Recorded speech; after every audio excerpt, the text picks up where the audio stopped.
Hello friend, स्वागत है आपका अपने YouTube चैनल वीटेक आरएसके में और मैं हूं आपका सर राजकुमार सर। फ्रेंड्स, आज हम नए सेंटेंस बनाएंगे और जिनका नाम है पास्ट कंटिन्यूअस।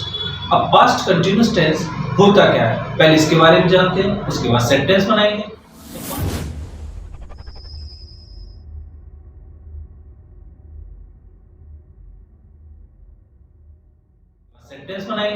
तो पास्ट कंटिन्यूअस वह सेंटेंस होते हैं जिनके अंत में रहा था, रही थी, रहे थे आदि शब्द आते हैं। जैसे वह खाना खा रहा था, मैं गाना गा रहा था। जिन वाक्यों के अंत में रहा था, रही थी, रहे थे, ऐसे सेंटेंस पास्ट कंटिन्यूअस सेंटेंस।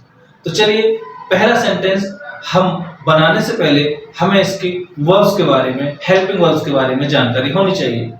इसकी हेल्पिंग वर्ब एक वचन सब्जेक्ट के लिए वाज होता है, WAS, और बहुवचन सब्जेक्ट्स के लिए हेल्पिंग वर्ब वर होती है, WERE,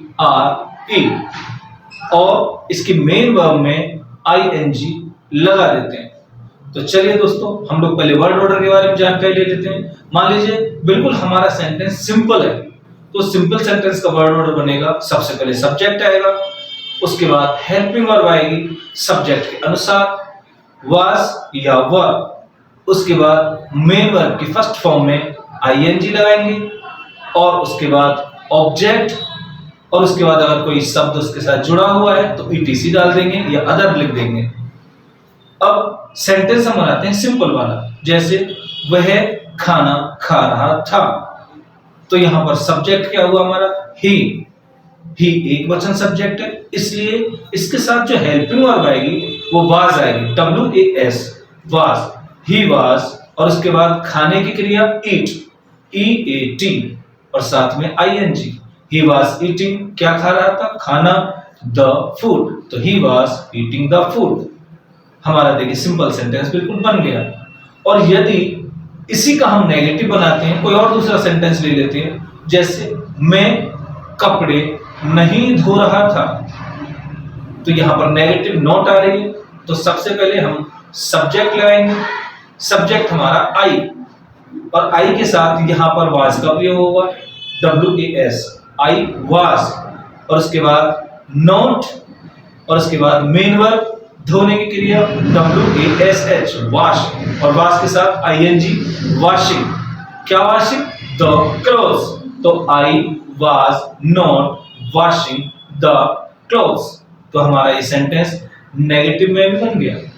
अब आगे चलते हैं हम लोग इंटरोगेटिव सेंटेंस की तरफ, जिन वाक्यों के प्रारंभ में क्या शब्द आ जाता है, तो वहां पर सबसे पहले हम लोग हेल्पिंग वर्ब का यूज करते हैं। उस सेंटेंस में लगने वाली हेल्पिंग वर्ब का यूज करेंगे, उसके बाद सब्जेक्ट, और उसके बाद अगर नॉट है तो नॉट, उसके बाद मेन वर्ब में ING प्लस ऑब्जेक्ट, और उसके बाद ETC। जैसे क्या वह रो रहा था, तो यहां पर क्या वह रो रहा था, वह जो है एक वचन है, तो क्या के लिए इसकी हेल्पिंग वर्ब वाज आ जाएगी, वाज ही, और रोने की वीप, और वीप में ING जोड़ देंगे तो वीपिंग, वाज ही वीपिंग, और लास्ट में क्वेश्चन मार्क। तो ये हमारा सिंपल वाला इंटरोगेटिव बन गया। और अगर WH फैमिली वाला इंटरोगेटिव, जिसे डबल इंटरोगेटिव कहते हैं, जिन वाक्यों के अंदर में WH के शब्द आते हैं, क्यों, कहां, कब, कैसे, ये शब्द हमेशा बीच में आएंगे, तो ये WH फैमिली से रिलेटेड होते हैं।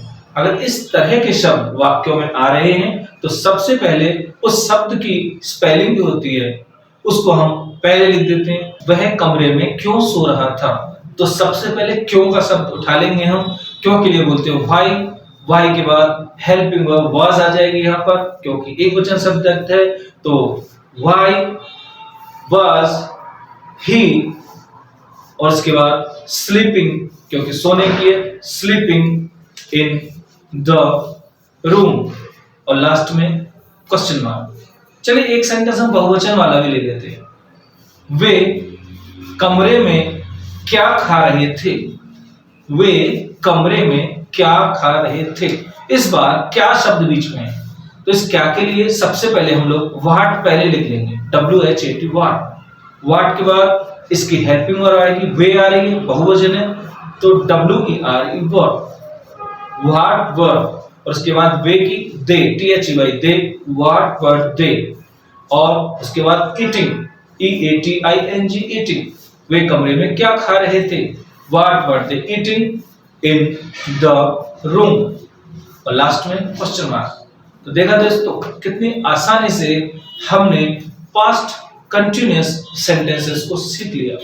इसके बावजूद अगर आपको कोई ऐसी चीज है, कोई ऐसी बात है जो समझ में ना आई हो, तो आप मुझे कमेंट सेक्शन में उस प्रॉब्लम को लिखें, जिससे कि मैं आने वाले वीडियो में आपकी उस प्रॉब्लम का समाधान कर सकूं। हाँ, एक गुजारिश है आपसे जाते जाते कि आपको अगर ये मेरा चैनल अच्छा लगा हो, मेरा वीडियो अच्छा लगा हो, तो मेरे वीडियो को लाइक करें और मेरे चैनल को सब्सक्राइब करें, जिससे कि आने वाला वीडियो आपको सही समय पर मिल सके। नमस्कार, धन्यवाद।